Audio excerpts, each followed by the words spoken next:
সময় এসে উপস্থিত হয়েছে আমাদের সামনে। এই শক্তির সম্মুখীন হতে হবে, আর যে করে হোক একে পরাজিত করতে হবে।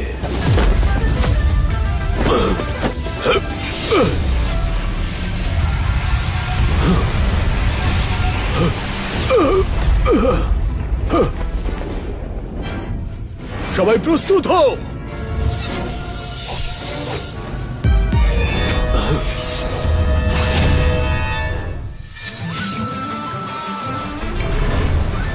আপনি ঠিক আছেন তো নাকি?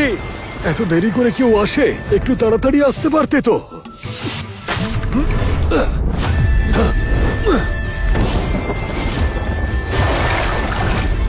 আপনার এই ভয় দেখে আমি সত্যি অবাক হয়ে যাচ্ছি, কারণ যা কিছু শিখেছি সবকিছু আপনার থেকেই শিখেছি আমি। এখানে দাঁড়িয়ে বড় বড় কথা বলতে হবে না। আপনি একদম সঠিক সময়ে এসেছেন। আমরা তো ভাবছিলাম একে হারাতেই পারবো না। আরে এত ভয় পাওয়ার কোনো দরকার নেই। যখন এসে গেছি তখন আমি সবাইকে রক্ষা করব, কোনো চিন্তা নেই। আজকেই হবে আমার শক্তির আসল পরীক্ষা।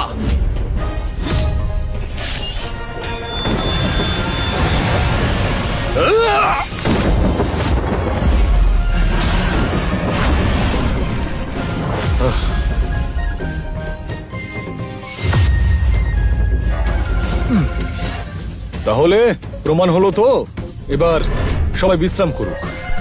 কিন্তু আপনার প্রতি আমার একটা অভিযোগ আছে। আমি প্রশংসা তো পেতেই পারি। প্রশংসা চাই তোমার? তুমি সময় মতো না এসে থাকলে জানি না কি হতো আজকে।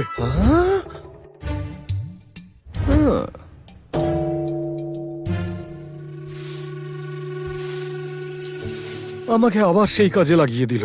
আমি কি শেষমেশ এখন এই কাজটাই করব?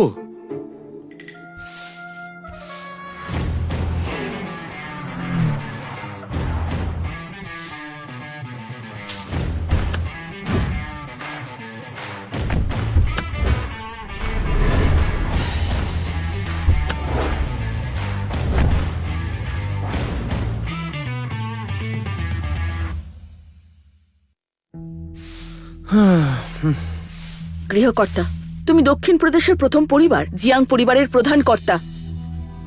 তুমি আর মিস্টার জিয়াং সশরীরে দেখা করে এসেছো। বোকার মতো কথা বলা বন্ধ করো। আমার মনে হয় তোমার চুপ করে থাকা উচিত।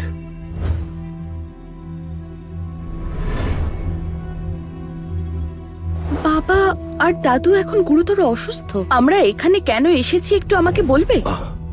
আমাকে আমার কাজটা করতে দাও। আমি জানি কি করছি। বিষয়টা সমাধান করার এটা ছাড়া আর কোনো উপায় নেই। বাবা, তুমি কিছু ভুল করছো মনে হয়। আমাদের একজন কোনো ভালো ডাক্তারের কাছে যাওয়া উচিত, এখানে না এসে। কিন্তু সেটা তো একমাত্র সময়ই বলে দেবে। বলছি যে শুনলাম সমস্যা হয়ে গেছে, তাই জন্য এখানে এসেছি। কি করতে পারি আপনার জন্য? আমার বাবার একটা অসুখ হয়েছে। দেশ বিদেশের ডাক্তার আনার পরেও কোনো সাহায্য হয়নি, আর তাই আমি সাহায্য চাইতে এসেছি। বাবা, তুমি কি সত্যি সত্যি এখানে আসতে চেয়েছিলে? দাদুর চিকিৎসার জন্য এই মন্দিরে তুমি কেন এলে?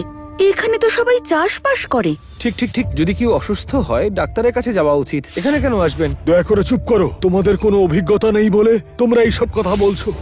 আপনি ওদেরকে ক্ষমা করে দিন। আমি ওদের হয়ে আপনার কাছে ক্ষমা চাইছি। তার কোনো প্রয়োজন নেই, আমি একটু ব্যস্ত আছি, পরে কথা বলছি। শুনুন, আমাদের এইভাবে ফিরিয়ে দেবেন না। আমি ক্ষমা চাইছি আপনার কাছে। এই কার্ডে 50 মিলিয়ন আছে, চাইলে আপনি এটা নিতে পারেন। বাবা, তোমার কি মাথা খারাপ হয়ে গেছে? দেখুন, আপনি একজন ভালো মানুষ, তাই দয়া করে এখানে এসব কথা বলবেন না। আপনাকে মানায় না।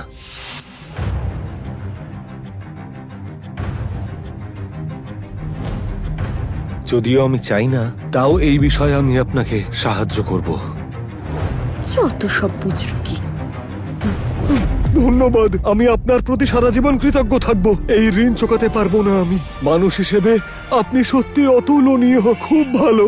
আমি সত্যিই দেখিনি যে অপরিচিত মানুষের জন্য কেউ কখনো এতটা করেছে। এবার আমি আশা ফিরে পেয়েছি যে আমার বাবাকে অবশ্যই বাঁচাতে পারবো। বাবা, এসব কি হচ্ছে? দাদু অসুস্থ, তার মানে ওষুধ খেতে হবে। আমার মনে হয় আপনার মেয়ে একদম ঠিক কথাই বলছে। আপনারা এখান থেকে যেতে পারেন, ডাক্তারের সাহায্য নিয়ে দেখুন, তবে এটা কাজে লাগতে পারে। প্রয়োজন পড়লে ব্যবহার করবেন।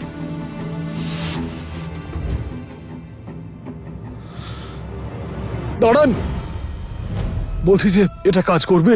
বিশ্বাসে মিলায় বস্তু, তর্কে বহুদূর। এটা কি কোনো ভালো ওষুধ? এই ওষুধ খেলে যদি কোনো বিষক্রিয়া হয় তার দায় কে নেবে? তুমি কেন একে বিশ্বাস করছো? বাবা, যেখানে বিখ্যাত ডাক্তার দাদুকে বাঁচাতে পারছেন না, সেখানে এই লোকটা কি করতে পারে? আমার বাবা একটা কথা বলতেন, মানুষ সমস্যায় পড়লে তার থেকে উদ্ধার ঈশ্বরই করেন। বলছি যে, শুনুন, আমার একটা প্রশ্ন ছিল।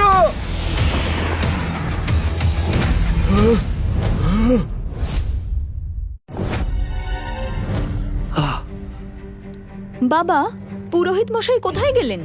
ওখানে উড়ে গেলেন। কি উড়ে মানে? এটা দিয়ে গেলেন।